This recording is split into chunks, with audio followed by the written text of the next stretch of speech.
Yep, we're making a part 2. This is by far the most popular video on my channel, and that tier list is, of course, the cursed bases for MMA. Now, if you haven't seen that video, I would encourage you watch it to get, some laughs. It's probably one of my better videos I've ever made. It was a bit early in my YouTube content creation career, and I'm going to make a part 2 to it because a lot of you guys gave me some really good suggestions, and since then I've come up with some good suggestions for it. To give you a brief rundown of the rules if you've joined my channel since then, because there have been quite a lot of you that have. These are bases for MMA, stuff that could cause an MMA fighter to get into this sport, that is stuff that you're just not going to bring up on SportsCenter. This is the type of stuff that at a press conference is probably going to be used to make fun of you. Most likely, a Strickland press conference.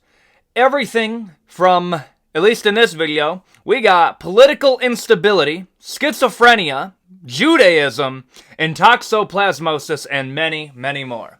I'm going to be taking these bases for MMA, putting them into a tier list, from D tier being very ineffective to S tier, you're probably going to become a champion, and making some jokes along the way to keep it lighthearted, because we're going to get kind of dark in here. And with that little brief intro out of the way, let's get started, and we're going to go in nice and heavy with toxoplasmosis. Now, to explain to you what toxo is, so there's a parasitic thing that you can get. This is why pregnant women are not allowed to clean up kitty litter, at least in the US. Because in France, I believe it's something crazy like 60 to 70% of all the young men have a little bit of toxo in them. What toxoplasmosis is it's a parasite that a mouse can get. That's how it starts its life cycle. It gets into a mouse, and it rewires the part of their brain that gets them horny, and it gets them sexually aroused by cat urine. So, it's going to seek out cat urine. I can't make this up. So, when it gets horny for the cat urine, the cat's obviously going to kill it. So whenever you see like a video of a mouse going like kind of crazy while it's getting whacked by a house cat, but it looks like it's into it, yeah, no, that is a kinky mouse that is about to get murked and eaten by a cat. Now, the next part of its life cycle is the toxo doesn't actually infect the cat. It lives in the gut biome of the cat. And when finally the cat does poop into its litter box and somebody cleans it, if it's a pregnant lady, the fumes from the toxo, or just the germs and parasites that you're going to have from handling it, are going to infect the baby. Now, how does this affect humans? If it gets into an infant's body, later on in life, it will make them want to take more risk, make choices that they otherwise won't. Most motorcycle drivers, damn, I just stumbled over that. Most people that go on a motorcycle have toxo. And here's the craziest part about it. We can only tell if you have toxoplasmosis when you're already dead. There is no way of finding out if you already have it, but I'm going to tell you this right now. If you are a professional MMA fighter, you probably have it, mixed with some tism, mixed also with some ADHD, and a little bit of heartbreak. A little bit of everything makes it worthwhile. Toxoplasmosis, because of how run rampant it is inside of MMA fighters, granted, this is we're speculating really quick, but I'm going to have to put it in our A tier. It is a parasite that makes you take more risk and not see the long-term detriments of the risk that you are taking. That sounds like every teenager that gets into MMA, including myself. So yes, I'm going to put you into A tier. Not quite S tier, though. There is something that is undeniably an S tier. Next up, women. I'm telling you this right now. If you are trying to get into fighting, to get laid, you are going to fail miserably. You want to know why? Women do not care if you know how to fight. They do not give a shit. They like that you're fit. That's about it. And I will admit, when you're cutting weight, when you're losing a lot of weight going into boxing, yeah, no, your obliques are going to look really good. You're going to have some washboard abs for most of you, unless you're a heavyweight. You're going to look pretty good. If you're a grappler, your cardio's going to be up there, brother. That's not going to instantly get you laid. The type of women that also get in the MMA, they either look like Victoria's Secret models, and those are going to get picked up by the Chads in MMA, or just any gym you're in, or they're going to look like a Viking woman that's going to whoop your ass. She ain't into you like that, brother. Now, I don't know what you're into, but she's probably not into you. So, for that reason, I'm going to put it in C tier. It's just not that effective. Now, it can lead into good things, because if you're trying to get laid and you're just a 16-year-old, yeah, no. Getting into MMA, at least it can get you falling in love with the sport, replacing your Damn. I tried to keep it up. At least your love for women will get associated with your love for combat sport. And that's how it gets a lot of us when we're coming up. So I'm going to put you in C tier just because it does get a lot of young dudes. Judaism, D tier. What happened? Y'all dropped the ball so bad in combat sports. So let me explain. There is a boxing quote that I will reference all the time when people ask me about these Dagestani fighters and these Georgians that are coming up. And it'll be something like, why do you think these Dagestani guys are taking over? These guys from these politically unstable regions, why are they taking over right now? And it's because of this. There's a boxing quote that said, you can tell what group of people have it worse in the world by how many combat sport champions they have. He meant like boxing champions, but now it's combat sport. This is true. Like, it's weird how well it works out. So during like the 1940s to a little bit after the, the event that occurred in Germany during the mid to late 1940s, there was a lot of boxing champions that were Jewish. They had it rough. They had it really rough in the world, and that breeds really tough people. These tough people are going to get in the sports that they're going to achieve at. There was a lot of great Jewish boxers back in the day, and for whatever reason, there just isn't anymore, and it does kind of suck, because they were good. They were really good, and we're just out of that era. When we start getting into, like, the civil rights movement during like the 1970s, going all the way up to the 1990s, you had a lot of African American champions because that was the group that had it rough. It did. You had a lot of Irish champions way back in the day. You want to know why? Because Ireland had it rough back in the day. They had to deal with some shit back in the day, dude. A lot of Scottish champions, people from that area. Rough. UK, y'all ran boxing for a minute. Like, you can really tell who has it the worst in the world by how many combat champions. Because I don't know why this is a controversial take. If the go-to career for your region is a combat sport, it's probably not a great place to live. I'm not saying it's not a beautiful place to live. I'm just saying if that is the go-to career option and you not know normal things like being an accountant, yeah, no, it's probably not a great place to live. It isn't. So yes, because y'all have dropped the ball, I gotta put you in D tier. I mean, I know there's some Jewish MMA fighters, but they're not champions. When was the last time y'all had an MMA champ? No. Okay, yeah? Okay. Yeah, no, you can't argue with me. Schizophrenia. Dude, like Tony Ferguson is probably the epitome of schizophrenia and a little bit of Strickland. But outside of that, here's the problem with schizophrenia. You need to have good people around you to hype you up. And the biggest problem about Tony Ferguson in his schizophrenic accents, and I'm not... Listen, he's actually a schizophrenic, okay? Like, let's be real here. He is. The problem is it's hard to surround yourself with good people if you're schizophrenic. You're extremely paranoid. Like, real talk. And my biggest pet peeve of Tony Ferguson is as good as he was at his height, he didn't have a team around him. He had just like his homeboys. But even now, he doesn't have a secure team. He's dropped his team multiple times. And I think part of that is a little bit of schizophrenia.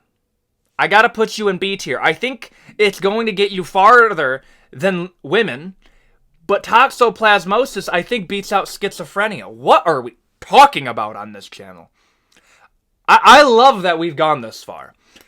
But yeah, no, schizophrenia has to go in B tier. Like, it gets you up to a certain point, but you can't be so schizophrenic that you can't have friends. You have to just have a teaspoon of the schizophrenic. It's the same thing with the tism. Dog, I'm definitely on the spectrum. It helps me out a little bit. A little bit of the tism is a PED in and of itself. But too much of the tism, you're just not going to make it far in combat sports. You need a little bit of everything. We all have a little bit of it. Let's be honest here. Atheism. Below women, honestly. Like, I am more scared of somebody. Like, this, again, real talk here. I am more scared of somebody that believes it's their divine purpose to beat me than it is somebody that just goes through life as there is no God. Those people don't scare me. It's the people that believe it's their divine right to beat me. Those people scare me. And to throw it back to the Dagestan, dude, Khabib is a borderline religious icon. Like, it is crazy. But I can't deny, bro was a badass. Like, I do watch some Khabib motivation videos. Like, I do admire the discipline that he had at his heights, the principles that he went by. I do admire that about him. And there is something about being grounded in religion that breeds the discipline to be good at combat sports. We just got real deep on this channel. And I'm not saying you can't have that if you're an atheist, but what is your grounding force if you believe there's nothing?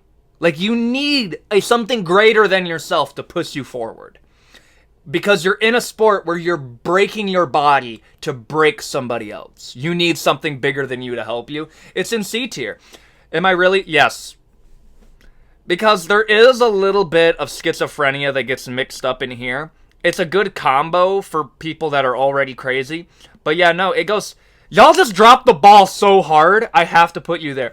Get some Jewish MMA fighters that become champions, and I will jack you straight up. But right now, come on, dude. Head trauma. Here's the problem. Head trauma... There's a lot of MMA fighters that, like, suffered, like, getting their ass beat by a bully. And I do believe, like, when their head hit the pavement from getting their butt whooped on the playground, it, like, sparks something in their body, like a rage to never be bullied again. That's a real thing.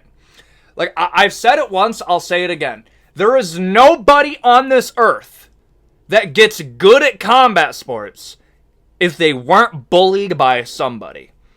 There has to be somebody that started it. We were all bullied at some point if you're good at combat sports. I'm not saying if you're bullied, you're guaranteed, but you need, like, that little bit of, like, white anger. Like, what I mean by white anger, I mean, like, white hot.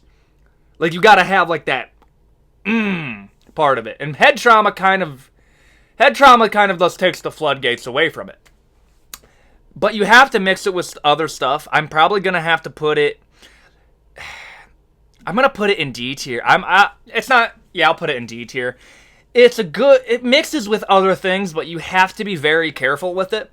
It also decreases your chin. If your chin gets decreased, if you get chinned before you even become an MMA fighter, good fucking luck, buddy. Next up, homosexuality. Where am I going with this? Oh, yeah, women's MMA. I'm gonna actually... In women's MMA, like, legit, it gets you pretty far. Like, I might put it in B tier. I'll put it high C tier. High C tier. Because it's only effective in women's MMA. We just haven't really seen it in men's MMA at all. Like, we really had... Like, we had a few UFC fighters... Okay, yeah, I see what you mean. But they weren't champions. They weren't champions, though. Like, I'm sorry. Like, I am ranking these if you guys can get a champion or two. Like, that instantly is going to get you up there. But at the same time, like, I got to put you at the top of C tier because, damn, women's champions, y'all got a few. Y'all got a few. Not all of them, but you got a few. Amanda Nunes. She's carrying you. Being ugly. B tier. Yeah, no, being ugly does get you somewhere because it help. Okay, if you're ugly, you're getting bullied. Your parents probably look at you with a little bit of disgust. Your parents probably look at you with a little bit of disgust. You're probably having trouble in the ladies department, if you are a woman, you kind of almost get like men anger. Like that type of like motivating anger. That's a real thing. Okay, Chris Cyborg. Great women's MMA fighter. Dana White made fun of how she looked. Too far? Probably. It helps in fighting. It just does. And if you're already bad looking, you aren't worried about breaking your face. Like, hey, I already have like I have a messed up nose, okay? Like, I'm not worried about this getting broken. It doesn't matter to me. But if you have a little button nose, yeah, no, that sucker's probably going to get smooshed. Same thing goes if you're a woman. If you're an attractive lady, you're not getting in the combat sport. There's very few, like Paige Van Zandt. She made more money off OnlyFans than her in her MMA career. Alexa Grasso is probably one of your saving graces. And before you say Valentina Shevchenko, you're weird. You're a little weird. Okay, just a smidgen weird. I don't want to shame you too much, but a little weird. But like Luke Rockhold's probably one of the few dudes that like you could actually say like, okay, that's an objectively fairly attractive dude that's good at MMA. Paulo Costa, decent. I mean, Luke Rockhold became a champion. But at the same time, there's a lot of other dudes that are just ugly looking, that they get far. Don't get me wrong, we're going to be looking at being attractive later on. But being ugly, B tier. Political instability, A tier. Dude. Chechnya. Dagestan. Ukraine. Armenia. Georgia. Like, there's a lot of places that are dealing with political instability that are just breeding crazy good MMA fighters. And it's the conflict at home that makes them accustomed to conflict. I mean, Khamzat Chimaev said, I saw a dead body before I was 8 years old. There's something about that makes somebody okay with fighting. Like, let's get over this. Fighting another human being for money is a crazy way to make a living. You almost have to go through some bullshit as a child in your country to get accustomed to that full time. Either you're coming from a bad neighborhood, a bad home, or your country is just dealing with political instability with outside forces that's going to breed better fighters. Chechnya, like, I keep bringing it up. Dude, Khamzat Chimaev went through hell. We're going to get some more Ukrainian fighters coming up in the future. Like, if you want a forecast of the fighters you're going to get, look at the countries that are dealing with bullshit. I'm telling you, it works most of the time. Anime, D tier, yeah, no. D tier. Like, no, yeah. If you got into combat sports because of anime, like, the only one that I might give you a pass on would be, like, Naruto. But even that, I don't even know. Demon Slayer, nah. I'm trying to think of one. Baki. Okay, Baki, no, Baki's kind of weird. I'm gonna have to put you in D tier, dude. Like, you guys haven't made a great case for yourself. You guys have Israel Adesanya and Robert Whittaker. Those are good, but let's be real, they were also bullied for liking anime. Like, let's be real. Like, it's not because they liked anime is what made them good. No. It's because they were bullied. That's what made them good. Having a lisp. Fuck you in the comment section. There was actually quite a few of you, so I decided to put it in. Speaking on behalf of the lisp community, we only really have Mike Tyson. Really? Like, we have Mike Tyson. We get bullied, and that kind of carries us upward. But other than that, we really don't have a lot. And honestly, I think I'm above head trauma. I'm above anime. Am I above Judaism? Yes. Y'all dropped the ball. We got Mike Tyson. Fight me. Being a sociopath or psychopath, I just put them all together. I understand that they're different, but in this type of scenario, it's about the same thing. Psychopathy, sociopathy. I'm gonna have to put you in probably like above atheism, above women. I'm probably gonna put you in a B tier. B tier honestly does carry you up there. You do have to be a little bit of a psychopath to hurt another human being as much as you're going to have to.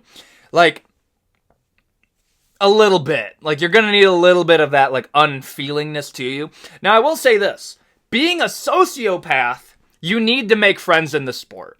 It's the friends that you make along the way that are gonna help you moving forward. And you're gonna have boys. Like, you are going to make some friends in this sport if you're gonna go into it.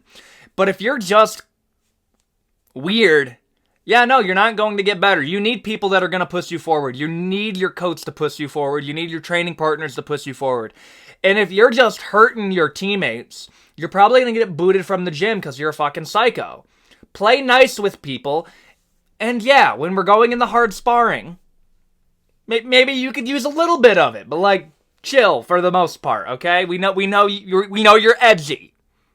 Chill. Heartbreak.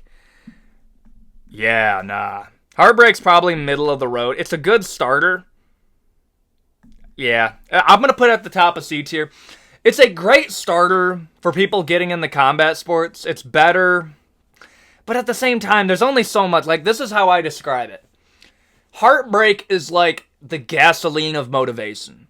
It burns very, very quick. It burns very, very hard. And it burns really, really hot. But when it finally burns out, you're just slumped. Like, there's a point where you are going to get over it, brother. And I hope you use that as a motivation to get you in the things that are going to help you moving forward. But if that's what your motivation is, and it's just heartbreak, understand that is going to burn out, and you're going to lose the motivation for doing combat sports that way. But if you're able to use that, and you're ugly, and you have toxo, because most of us probably do, and you have a little bit of, from the last video, the tism, yeah, no, you're going to do really, really great moving forward. Just use this sparingly. Next up, coming from a cold-ass place. Listen, where I live, we have horrible winters, okay? There's something about the fact that if you stayed outside for too long, you could actually die. That just breeds tough people. Okay? Jared Cannonier's only been training MMA for maybe 6 years now. He got into MMA at like 22. And there's something about that. Like the fact that bro lives in Alaska. What the hell do you even do in Alaska most of the time? That's just going to motivate you to be a tougher person. Like the fact that I have to get up 30 minutes early to clean off my windshield, start my car, like clear out the driveway.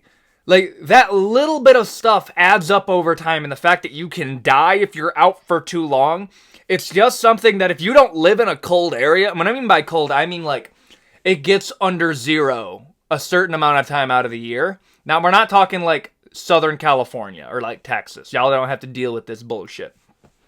Y'all had one of our winters, and it nearly destroyed your entire state. I don't want to hear shit about you guys being tough. But I'm going to have to put just being cold. It's a good thing to combine with others. But by itself, it's not terrible. I mean, Pyotr Yan came from Siberia, but he was also bullied. Jared Cannonier, I bet, has a little bit of ADHD. So I'm going to put him in D tier. Next up, high elevation. B tier. Yeah, no. Coming from high elevation is a crazy advantage. Especially if you're born and you've lived there your entire life. Because, like, I don't think people understand. Like, if you are an MMA fighter right now and you have a decent amount of money, take time out of your day, take time out of your training regimen to train at high elevation. Having cardio is probably one of, if not the most important attribute of an MMA fighter. I will say having good cardio is more important than having good strength. This is how it goes to me. Having good technique to utilize. Having the cardio to utilize the technique when you need to. And having strength to be able to do it. If you don't have cardio, I don't care how strong you are. You ain't doing shit. Like, being too tired to win when you know you can is one of the worst feelings that you can ever have. Running out of cardio in a grappling match is terrible.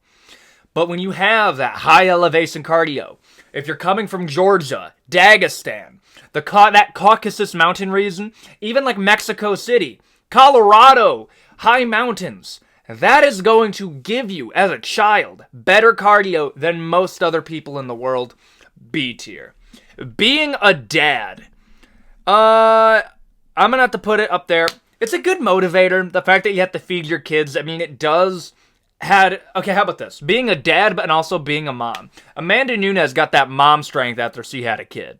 There's a lot of, like, women's MMA fighters that had a kid and came up and got a win after a year. Which is so crazy. Like, it really is that crazy. But, again, it's the added motivation that you're going to have to provide for another human being that kind of just forces you to turn it up in the future. But by itself, I mean, you're happier. Like, if you can provide for a kid, you're a happier person, but it does add gasoline to the fire of motivation. Being handsome. D tier. You don't have to work to get laid. You're probably not getting your heart broken as much. You're probably not getting as bullied as much as you used to. Like, you're having a good life, dude. Like, you ain't for this. Don't get me wrong. Like, you can become hot after doing combat sports. I know a lot of people that were really fat before they got into combat sports, and before you hit me with that body positivity shit. Bro, dog, this is a combat sport. Being fat doesn't help you, brother. You're going to lose weight training, okay? That is going to make you more attractive objectively.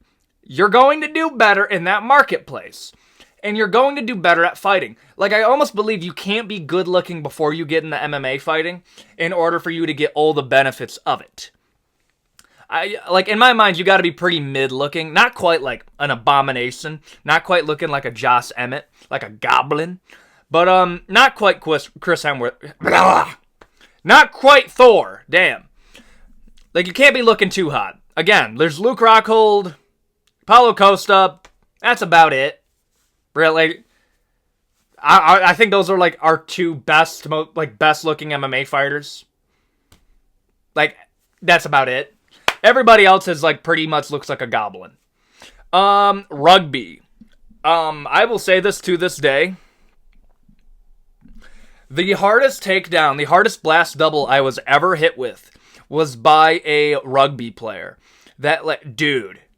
Like, I had to take a double take while I'm on the ground. I'm over here like, dude, am I okay? Like, that moment where, like, you feel like you got the wind knocked out of you, but you're also, like, trying to, like, mentally take inventory of is everything where it's supposed to be? That was from a rugby player. Y'all just hurt people. Like, your technique isn't that good, but you guys have Alexander Volkanovski. You also have a dude in jiu-jitsu. I'm sorry if I don't remember your name. He's, like, HPU coaching. Comes from rugby, became a a brown belt within 2 years. Has won some ADCC matches. He's a pretty good dude. Comes from rugby. There's something about rugby players that it breeds good athleticism and, like, good aggression for combat sports. And finally, our one and only S tier of this part, ADHD, dude. You can't be great at combat sports if you don't have ADHD. It's as simple as that. You have to have a certain amount of ADHD mixed with the toxo, coming from a political unstable area and being super ugly. You don't quite need schizophrenia, but ADHD is needed for just about every single combination because, this is all I'm going to say. If you have ADHD and you can't focus in school, I get it. If you have ADHD, you are going to fucking focus in a wrestling. Like, while you're wrestling. You're going to focus there. Like, you need that, like, instability. But just enough where you get that tunnel vision when you're actually having to compete. That's going to get you very far. John Jones has ADHD. There's just no way you convince me otherwise that he doesn't have ADHD. And I think there's a lot of UFC fighters that secretly have ADHD, and they just use marijuana to calm themselves down. O'Malley! I think that's a lot of champions. But they're just undiagnosed with it, because there's a stigma to having ADHD that I don't necessarily agree with, because why do people have ADHD? Like, I'm not trying to get political over here, but I do believe there's a lot of people that have, they say they have ADHD, but I actually think you're just a boring teacher. I just think you're bad at your job. So, with that out of the way, that's going to be part 2. This was, I definitely flew close to the sun on a few of these ones, but I don't think I did enough to get canceled in this video. I tried to be pretty objective here and try to rate everybody fairly based off their current standing in MMA.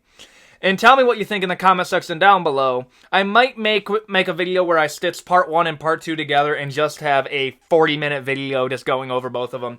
But I wanted to get back to the tier list. There's probably another one coming. I have another one built. It's like the BMF tier list.